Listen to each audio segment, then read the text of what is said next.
have already mentioned in this course some climate change impacts, in vast majority negative.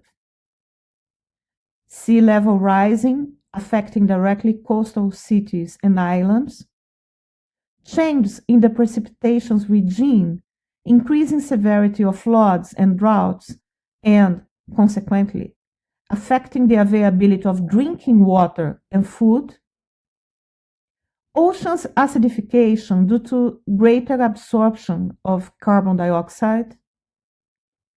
Polar ice melting that, besides increasing the sea levels, reduces the ocean salinity, affecting the climate system and marine ecosystems. Increasing the frequency and severity of extreme weather events, such as hurricanes, heat waves, and cold waves. Impact in ecosystems leading to extinction of some species. Impacts in human health, for example, due to heat waves or due to the increase of mosquitoes transmissible diseases incidence as they proliferate more rapidly in hot and humid weather. And other unforeseeable impacts if there is a tipping point or a saturation point. The richest countries have more possibilities of adapting their infrastructure to deal with these negative impacts, while the poorest countries will suffer more.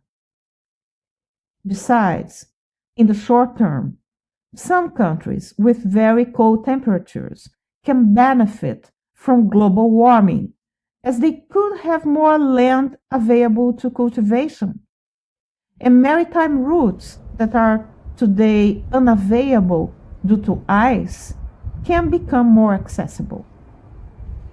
But these eventual short-term positive effects will be surpassed by the negative impacts in the long run.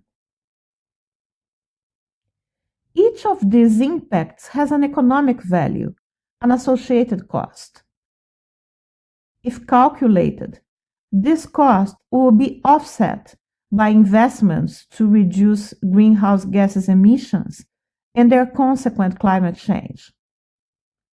However, these costs will incur gradually in the future, affecting more some countries than others, while the investments should happen before, preventively, in a concerted action of all countries in the world. This scenario makes more difficult a joint action by the countries, stimulating the inertia. Thus, the richest countries focus more on investing in local adaptation instead of focusing on mitigation of climate change, which would have a more global effect. We'll talk about mitigation and adaptation in our next video.